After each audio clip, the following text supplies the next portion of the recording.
পালপুতির কাজ যেমনই হোক না কেন খুব সুন্দর দেখতে লাগে। সাদা পালপুতির কাজের ব্যাগ আমি এর আগে কয়েকটা তৈরি করেছি। আজকে ডিজাইনটা একটু অন্যরকম। আমার ব্যাগের বিশেষত্বই হলো সাইডগুলো খুব সুন্দর করে তৈরি করা। চারের ফুলের ব্যাগ আপনি অনেকই পাবেন, শুধুমাত্র একটা পুঁতি আর দুটো পুঁতি দিয়ে জুড়ে দিলে ভেতরের স্পেস কম থাকে। চলুন ব্যাগটা তৈরি করে দেখাই। এখানে চারটে পুঁতি নিয়েছি, নিয়ে একটা পুঁতিতে ক্রস দিয়ে দিচ্ছি। এরপর দুদিকে দুটো সুতোয় একদিকে দুটো একদিকে একটা পুঁতি নিতে হবে, আর দুটো পুঁতি যেখানে আছে সেখানে ক্রস দিয়ে দিতে হবে। এভাবেই নিজের প্রয়োজন মতো চারের ফুল তৈরি করে নিতে হবে।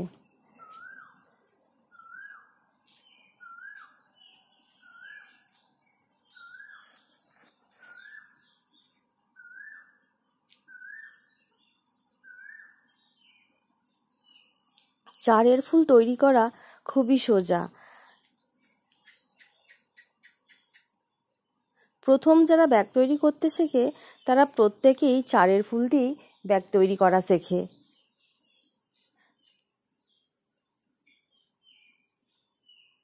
আমি এখানে সুতোটাকে ঘুরিয়ে নিচ্ছি, তাই একদিকে সুতোয় তিনটে পুঁতি নিয়ে নিলাম।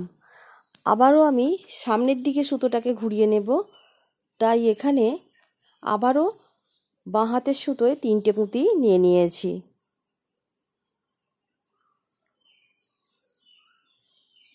এবার এগিয়ে যাব সামনের দিকে। এবার নিয়ম হচ্ছে বাঁ হাতের সুতোয় একটা পুঁতি কমন নেব, ক্রস সুতোয় একটা আছে দুটো হয়ে গেল, আর ডান হাতের সুতোয় দুটো পুঁতি নিচ্ছি, একটায় ক্রস দিয়ে দিচ্ছি, চারের ফুল তৈরি হলো। এভাবেই পরবর্তী চারের ফুলগুলো করে যেতে হবে। আর নিয়মের কোনো ব্যতিক্রম নেই, শুধু যখন সুতোটাকে ঘোরাবো তখনই আমাকে কোন দিকের সুতোয় কটা পুঁতি নিতে হবে সেটা ঠিকঠাক করে বুঝে নিতে হবে।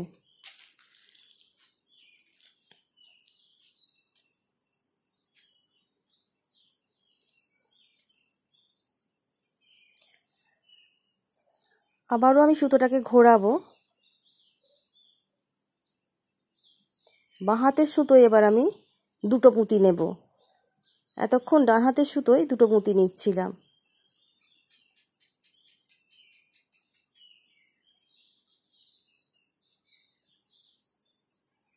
সোজা দিকে যে সুতোটা যাচ্ছিল সেটা সাইডে চলে এসছে, এবার সামনের দিকে নিয়ে আসতে হবে, তাই বাঁ হাতের সুতোয় তিনটে পুঁতি নিলাম। আবারও নিয়মটা সেই একই, একটা করে পুঁতি কমন আর ডান হাতের সুতোয় দুটো করে পুঁতি।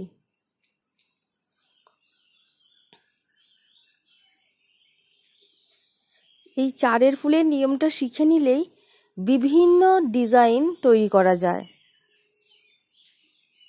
পুঁতির ব্যাগের এটাই সবথেকে সহজ নিয়ম।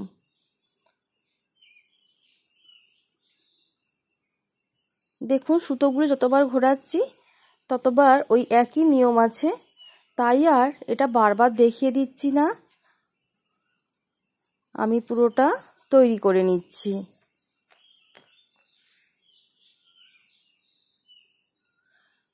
ওই নিয়মেই পুরোটা তৈরি করে নিয়েছি। এখানে 15টা লাইন রয়েছে। এবার আমি এখানে লাউ পুঁতির একটা লাইন গেঁথে নেব। এর জন্য পালপুঁতির মধ্যে সুতোটা নিলাম। এবার আমি একটা লাউ পুঁতি নেব, তারপর একটা পালপুঁতি নেব, তারপর একটা লাউ পুঁতি। প্রথম যখন সুতোটা নেব তখন এভাবে নেব, তিনখানা পুঁতি একসাথে। যেহেতু চারের ফুল একটা পুঁতি আমার সুতোয় রয়েছে। আর এখানে দেখে নেওয়ার বিষয় হলো লাউ পুঁতির স্থূল অংশটা আমি কিন্তু ওপরে যে একটা পালপুঁতি রয়েছে সেদিকে আমি নিয়ে নিচ্ছি।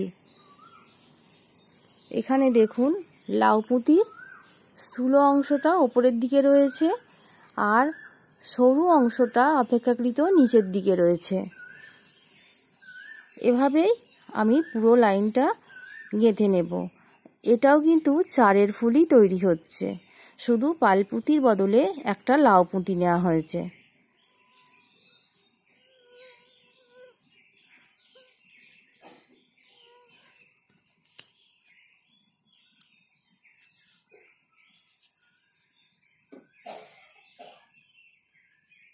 বাকি অংশটা আমি গেঁথে নিচ্ছি।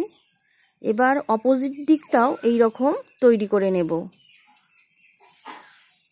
এবার আমি ফোল্ড করব। এখানে বলে রাখি 15টা পুঁতি রয়েছে শেষে। এখানে 3 দিয়ে ভাগ করছি, 3 5 15, অর্থাৎ যে ত্রিকোণ ব্যাগ যেমন করে হয় ঠিক সেভাবে এই ব্যাগটা তৈরি হবে। আমি সুবিধার জন্য এক দিকটা তৈরি করে নিয়েছি, আর অন্য দিকটা আমি এখন তৈরি করে দেখিয়ে দেব। ত্রিভুজ ব্যাগ যেভাবে তৈরি হয় এটাও সেভাবেই তৈরি হবে। ভাগ করার নিয়মটা একই। ত্রিভুজ ব্যাগগুলো সাধারণত আমরা 6 ফুল দিয়ে তৈরি করি। 4 ফুল দিয়ে কিভাবে ত্রিভুজ ব্যাগ তৈরি করতে হয় একটু দেখে নিন। প্রথমে আমি দুদিক থেকে দুটো পুঁতি নিয়ে 4 ফুল তৈরি করছি। সুতোর মধ্যে একটা পুঁতি নিয়ে নিয়েছি আর একটা পুঁতি নিয়ে ক্রস দিচ্ছি। এই অংশটাই খুব ইম্পর্টেন্ট।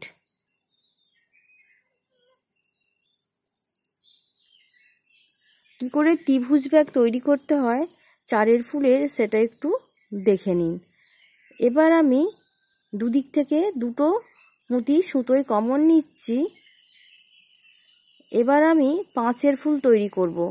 সুতোয় দেখুন 3টে পুঁতি রয়েছে আর দুটো পুঁতি নিচ্ছি, নিয়ে একটা পুঁতিতে আমি ক্রস দিচ্ছি। এখানে কিন্তু দুটো পুঁতিতে আর ক্রস দিচ্ছি না, একটা পুঁতিতে ক্রস দিচ্ছি। 4 ফুল, তারপরে তৈরি হলো 5 ফুল। এবারে সাইড থেকে একটা পুঁতি কমন নিয়ে আবারও একটা 5 ফুল তৈরি করেছি। আবারও এখানে একটা 5 ফুল তৈরি করব। একটা পুঁতি কমন নেব, একটা ক্রস সুতোয় রয়েছে, আর সাইড থেকে একটা পুঁতি নেব। 3টে পুঁতি হয়ে গেছে, আর দুটো পুঁতি নিয়ে আমি 5 ফুল তৈরি করব। অর্থাৎ একটা 5 ফুলের পরে দুটো 5 ফুল তৈরি হলো।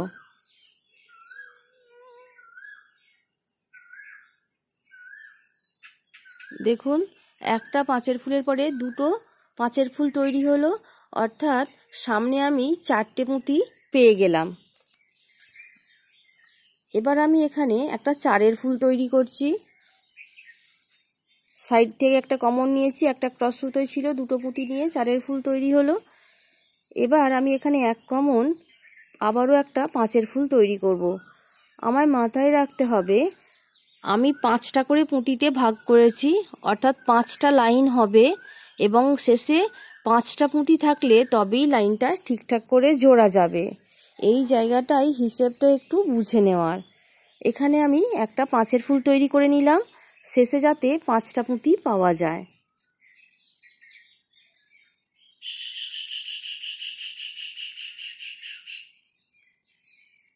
এবার আবারও 4 ফুল তৈরি করব। ক্রস সুতোয় একটা রয়েছে, একটা কমন নিলাম আর দুটো পুঁতি নেব।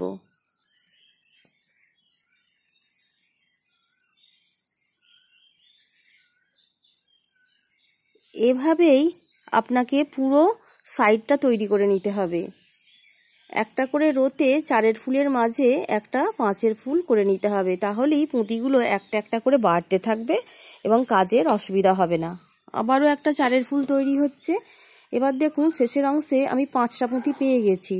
3 5 15 আমি 5 দিয়ে ভাগ করেছিলাম, শেষে 5টা পুঁতি চলে এসেছে।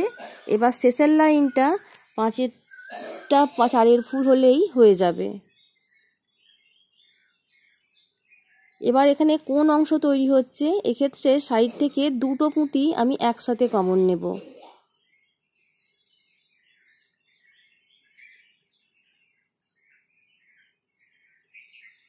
দুটো পুঁতি একসাথে কমন নিচ্ছি কারণ এটা শেষ লাইন, আর এখানে কোন অংশ তৈরি হচ্ছে। দেখুন চারের ফুল তৈরি হয়ে গেছে। এই লাইনটা সবই চারের ফুল তৈরি হবে, এখানে আর কোনো পাঁচের ফুল তৈরি হবে না।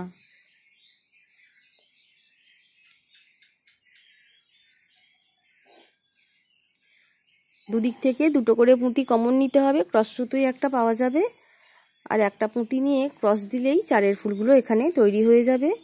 শেষ ফুলটা তৈরি করার সময় দেখুন এখানে আর এক্সট্রা পুঁতি নিতে হবে না।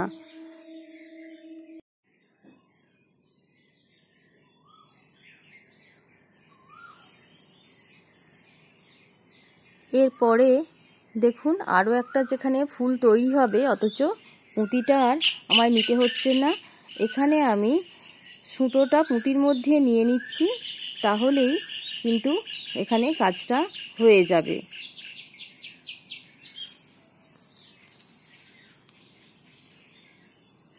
এই শেষে টুকিটাকি যে নিয়মগুলো রয়েছে এইগুলো একটু বুঝে নিতে হবে, তারপর যখন আপনি ব্যাগটা তৈরি করবেন তখন হাতে পেলেই পুরো ব্যাপারটা বুঝে যাবেন।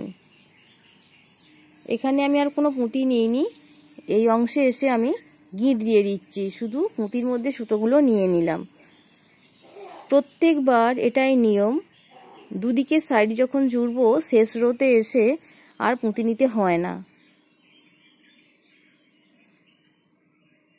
এক্সট্রা সুতো কয়েকটা পুঁতির মধ্যে নিয়ে তারপর কেটে দিতে হয়, যাতে সুতোগুলো খুলে না যায়। ব্যাগটা আমাদের তৈরি হয়ে গেছে। এবার আপনারা চাইলে এর মধ্যে পুঁতির হ্যান্ডেল জুড়তে পারেন বা মেটালের হ্যান্ডেল জুড়তে পারেন, বা হ্যান্ডেল না জুড়েও ব্যাগটা কয়েন পার্স হিসাবে ব্যবহার করতে পারেন। আমি এখানে হ্যান্ডেল জুড়ে দেখাবো। হ্যান্ডেল জোড়ার অনেক রকম নিয়ম আছে, সবথেকে যেটা সহজ হয় সেটাই আমি এখানে দেখিয়ে দেব। দেখুন ত্রিভুজ তৈরি হয়ে গেছে সাইডটায়। ব্যাগটা ছোট হলেও ব্যাগের মধ্যে স্পেস কিন্তু অনেকটা থাকে। সাইডের অংশ একটু চওড়া থাকলে ব্যাগটা ব্যবহারে অনেক সুবিধা পাওয়া যায়।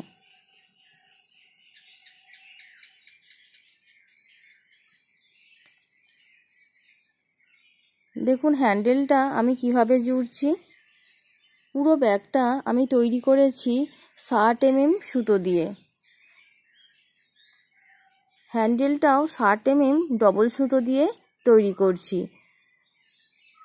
দুদিক থেকে পুঁতি গুনে নিয়ে আপনাকে হ্যান্ডেল জুড়তে হবে, তা না হলে ব্যাগ বাঁকা হবে। কয়েকটা পুঁতির মধ্যে দিয়ে সুতোটা আমি ঘুরিয়ে আবারও যে পুঁতিতে সুতোটা প্রথম নিয়েছিলাম সেই পুঁতি দিয়েই নিয়ে নিলাম, অর্থাৎ একই পুঁতির মধ্যে দিয়ে দুটো সুতোকে আমি নিয়ে নিচ্ছি।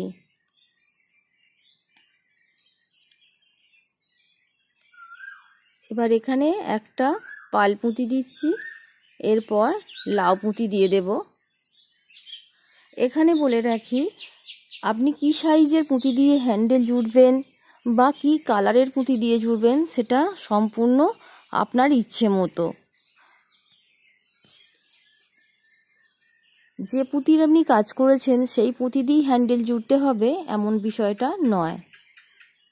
যেভাবে আমি ওখানে হ্যান্ডেলটা প্রথম শুরু করেছিলাম এখানে সেভাবেই কাজটা শেষ করছি। কয়েকটা পুঁতির মধ্যে সুতোটা নিয়ে এখানে গিঁট বেঁধে দেব। ব্যাগের মধ্যে কিভাবে কাপড় বসাতে হবে, চেন বসাতে হবে সেটা আর আমি এখানে দেখিয়ে দিচ্ছি না, তার অনেকগুলো ভিডিও আমার চ্যানেলে রয়েছে, তার একটি লিংক আমি ডেসক্রিপশন বক্সে শেয়ার করে দেব। ব্যাগটা পুরোপুরি কমপ্লিট হয়ে গেছে। আশা করি এই পর্যন্ত আপনারা সকলেই বুঝতে পেরেছেন। তবুও কোনো জায়গায় কোনো অসুবিধা থাকলে আমাকে কমেন্ট সেকশনে লিখে জানাবেন। আজ এই পর্যন্তই, দেখা হবে পরের আরও একটা এপিসোডে নতুন আরও একটা পুঁতির ব্যাগের ডিজাইন নিয়ে। ততক্ষণের জন্য টাটা।